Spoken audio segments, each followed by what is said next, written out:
Hello everyone, and welcome to my second video. Today I'm going to build a handle for one of my Carter & Sons wood lathe tools. I purchased a set a little while ago. I love the tools, but I'm still learning how to use them. I've been working with carbide tools for the most part. The set came with 6 tools and 3 handles and a couple of adapters, and I'd like to expand the number of handles I have, and I went to Bell Forest and purchased some Purple Heart to work with. I've already made one handle and I like the way it turned out. You'll see it pop up. It's not as deep hued in purple as I would have liked. It needs to be exposed to ultraviolet light for a little bit longer. This one I'm going to use a torch to bring out the purple to a very, very dark level. So right now I'm just working it down. You'll see a couple mistakes through here as I'm figuring things out. I also have a new steady rest that I haven't used before, and unfortunately it does get in the way of the camera a couple times, and I apologize for that. A couple other lessons learned as I go through here, and I'll point those out as we move along.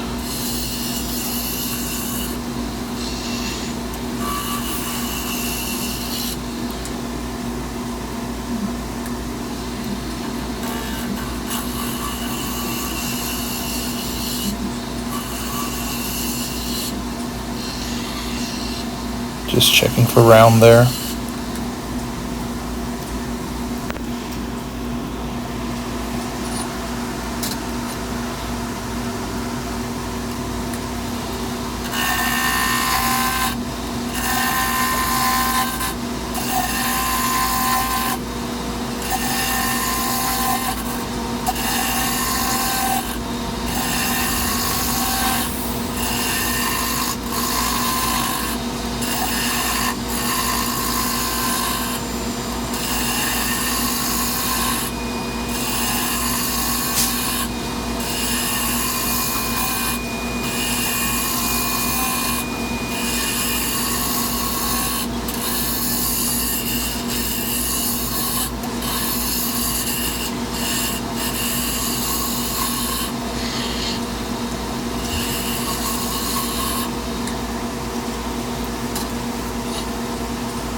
I'm just working on a tenon for my 4-jaw chuck.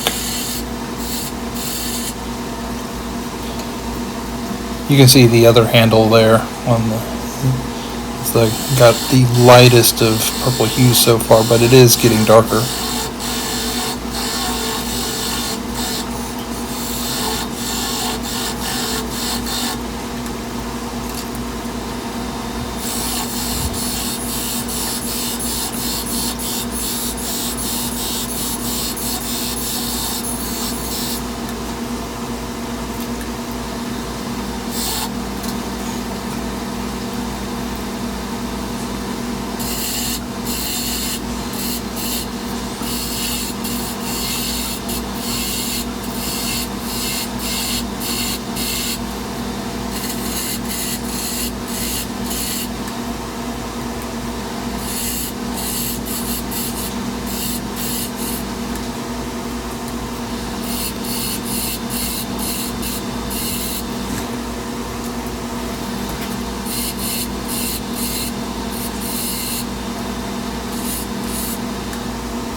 Definitely thinking about getting a bed extension at some point in the future.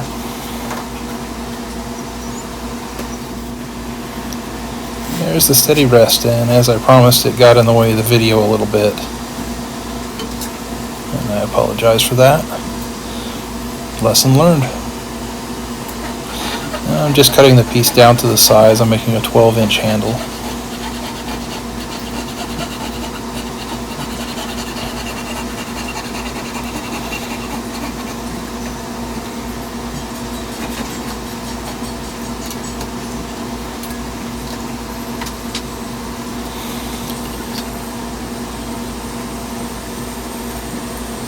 and that's the 5/8 inch adapter that I purchased from Carter and Son, and it's got an exterior diameter of 3/4 of an inch. And I'll use that to hold the tool, and then I'm going to put an aluminum ferrule on the outside to get some strength where that goes in. And yes, I know I should not be using the spur bit. I need to swap out to the chuck, and I will in just a moment once I realize how foolish I am. There we go. A little bit easier.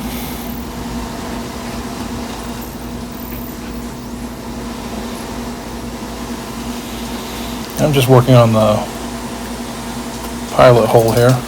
And yes, I knew the bit was going to be hot, and I had no problem letting it fall. Now, another lesson learned is when you're working on multiple projects, make sure you keep the tools separate from each other. Fortunately, I realized that before. Oh, there's my puppy Eos. Bia has not made her way in yet. They come in and check on me while I'm working. As you can see, I moved to the actual 3/4 inch Forstner bit as opposed to the larger one I had set aside for another project, and retightened the steady rest.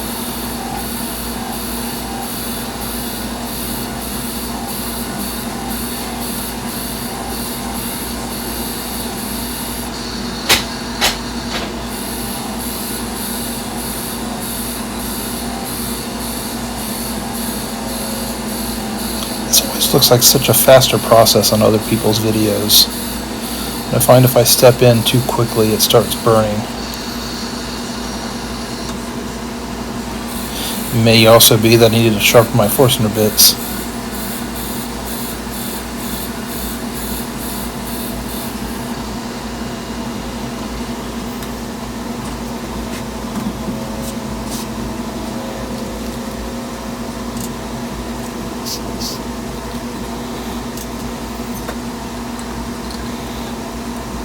And I do have a compressed air can coming just to handle situations like that.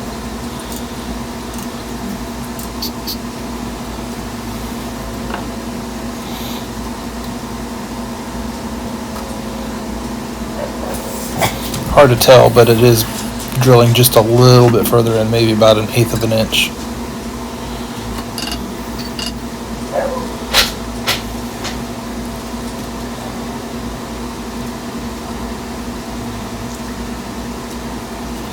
There's the aluminum pipe stock that I purchased, and I cut it down to the length I need. It's about 1/4 inch longer than the actual adapter.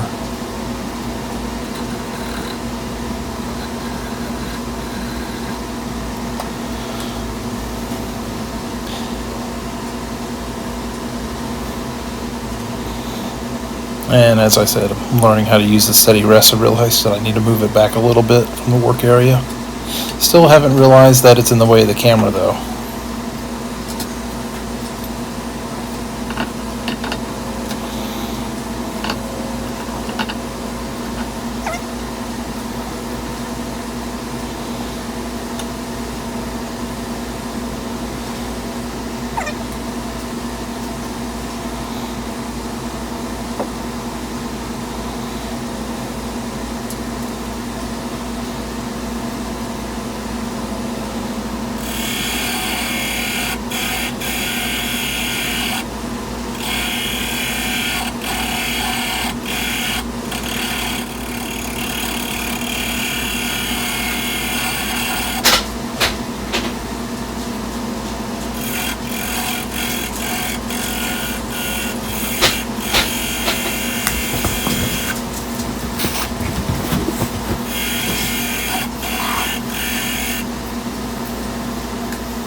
one of the gouges here and work the wood down a little bit faster.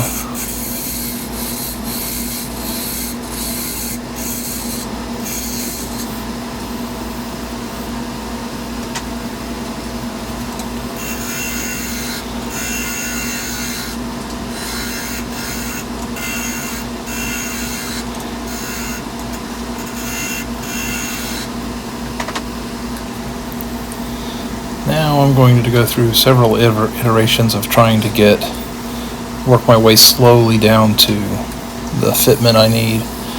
Eventually I realize that sandpaper alone isn't going to do it, and I go back to a skew to work it down a little bit further.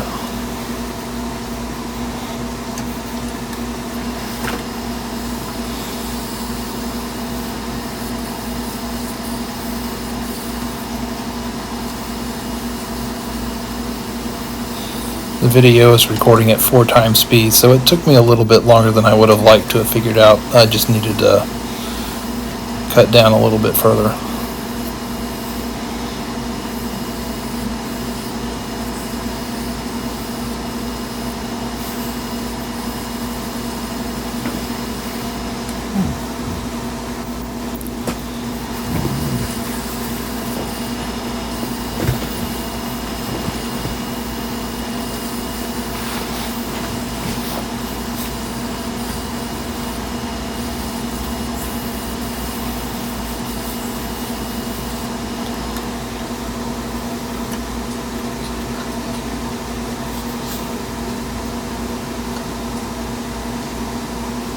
And now I figured it out.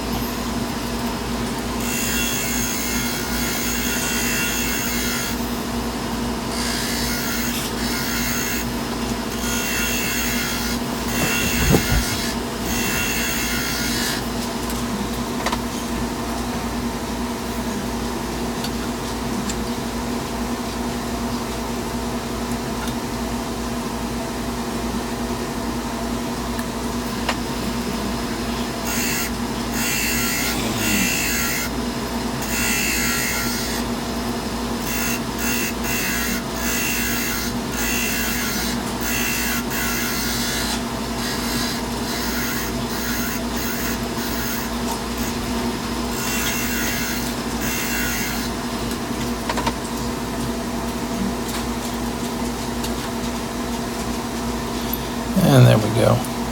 I do need to work it down just a little bit further.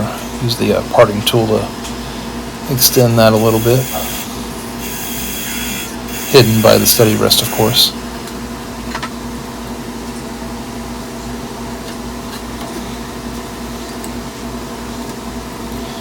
Now I'm just going to use some 5-minute epoxy and then let it sit overnight.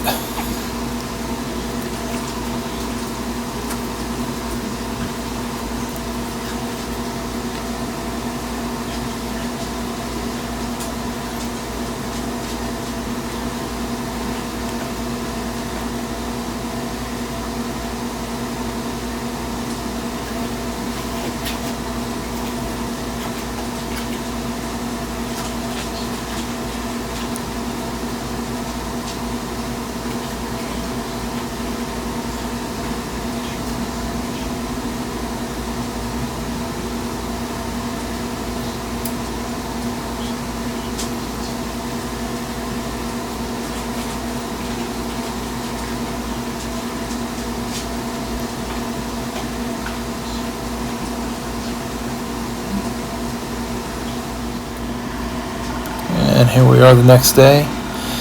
These are some cheap tools. I had absolutely no intention of using my Carter & Son tools on the aluminum or any other metal I've used, like brass or copper.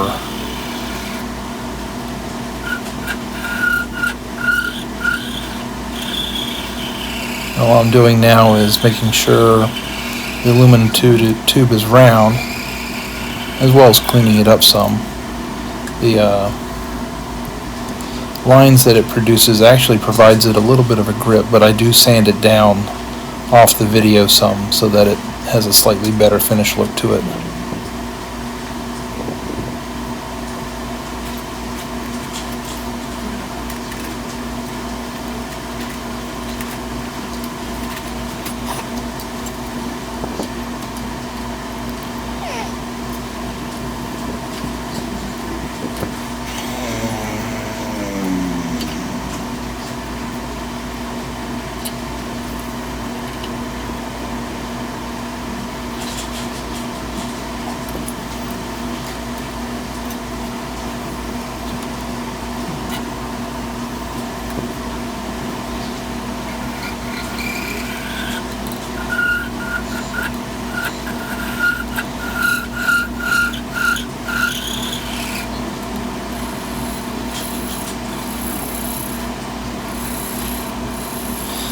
So I'm going to have to move the live center out of the way so I can round off that top edge a little bit.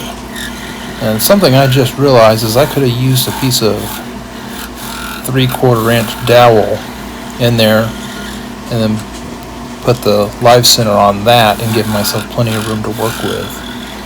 I do use the 3/4 inch dowel later when I have to flip the handle around to clean up the end.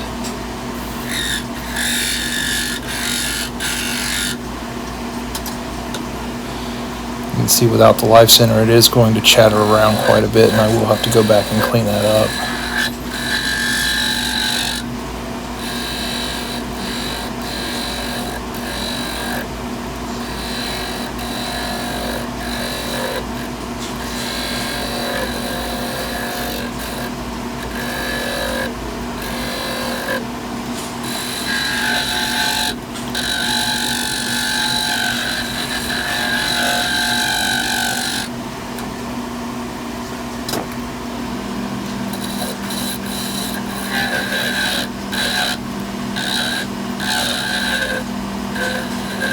And like I said, this was just an inexpensive set of tools that I purchased from the local Harbor Freight.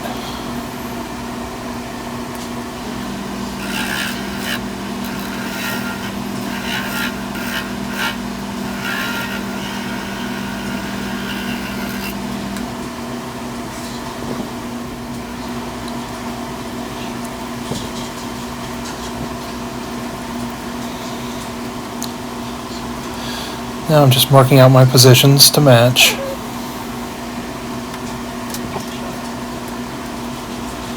I'll move the camera back out a little bit in a moment.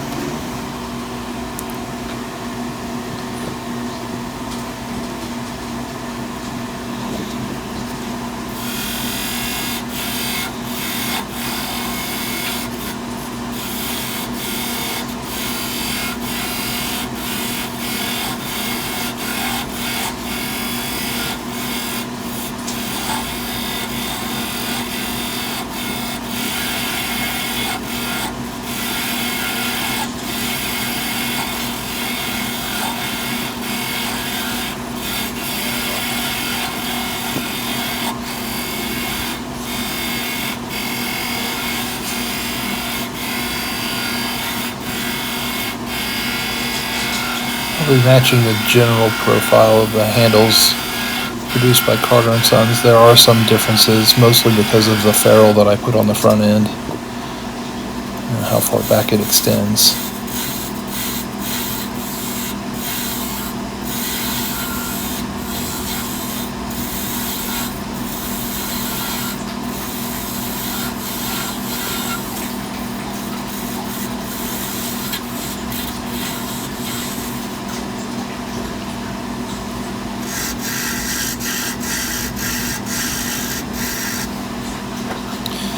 Once again, a larger gouge probably would have worked a little bit better.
And using the scraper, I was able to clean it off just enough to see that it needed a little bit more work.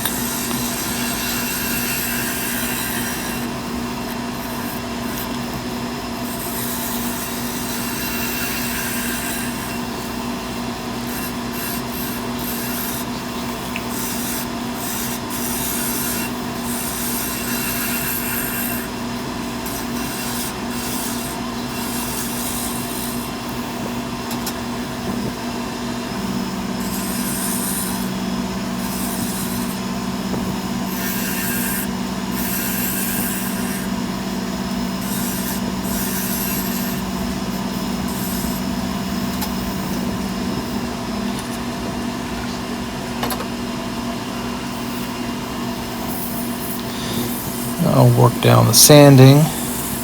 I'll take it down to about 400 grit. I'm not going to record all of the iterations, but it does go through one cycle. Unfortunately with this is apparently my camera stopped working when I was using the plumber's torch to heat treat the wood to bring out the purple.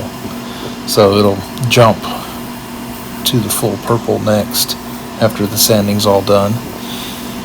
Fortunately, when I do work off the end piece, I was able to capture that part of it, so you can see some of the change that occurred with the colorations just by an application of heat.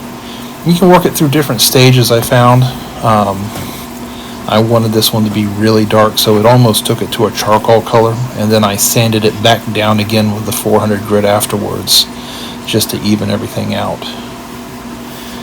And I'll apply a Minwax finishing paste on the outside of it, since I will be using this as a hand tool.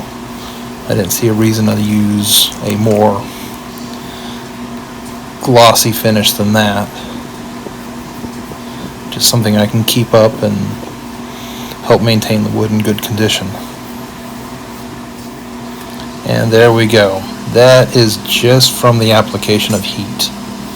It does take a little while, and you have to get a little bit closer than you think you would, and it comes very close to burning. You can see a couple spots are darker than others. You just have to work slowly and carefully, and I kept it turning on low speed while I was doing that, so it would try and stay somewhat consistent.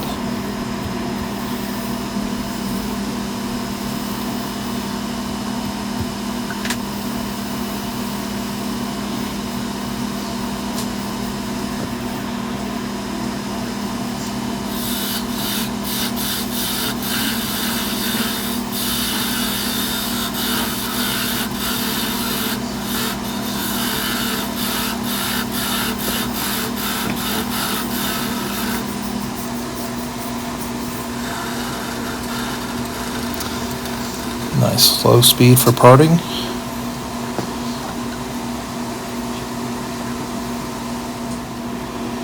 And now you can see where I figured out the dowel. That could have been useful previously while working on the aluminum.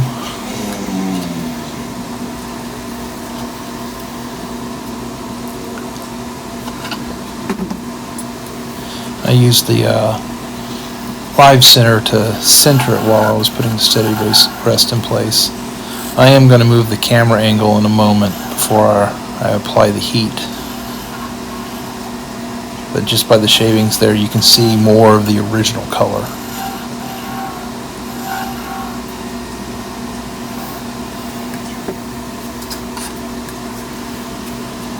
A little bit of sanding.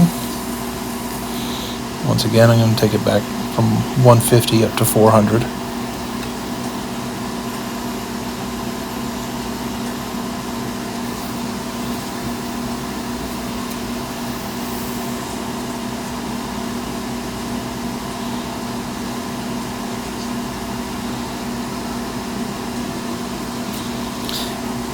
The funny thing is while you're working with it, once it's gone purple, is it does almost act like dye.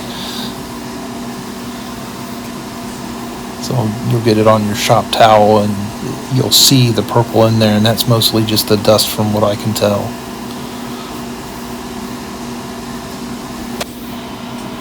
Here we go. Lighting could have been a little bit better. And there's the torch, and just watch Remember, this is 4 times speed, so it went a little slower than that.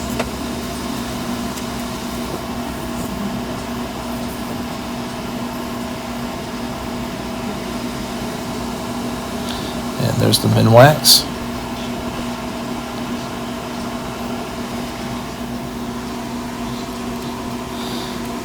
Now, the Carter & Son tools use set screws to hold them in place, and I'm marking off where I'm going to use the tap for the 2 set screws.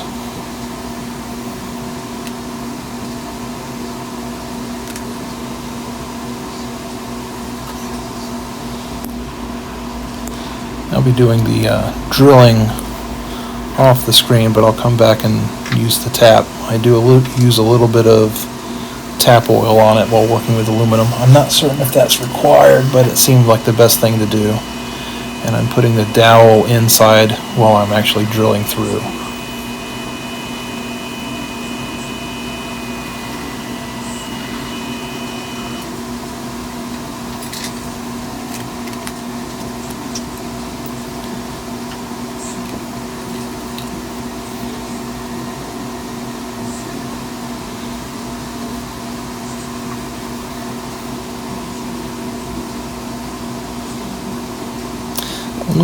Aluminum's kind of soft, so it took me a little while to get the tap to actually grab properly, but once it worked, it went through fairly well.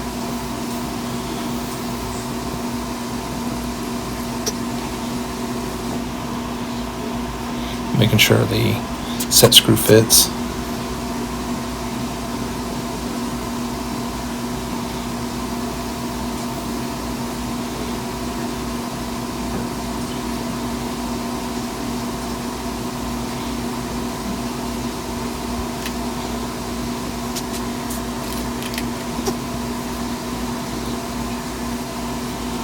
Making sure the holes are aligned, and I'm also going to get a slightly deeper set screw and the Allen wrench.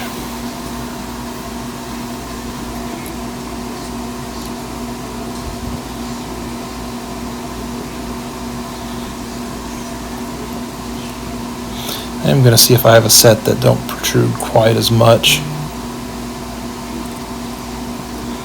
but it didn't turn out too bad.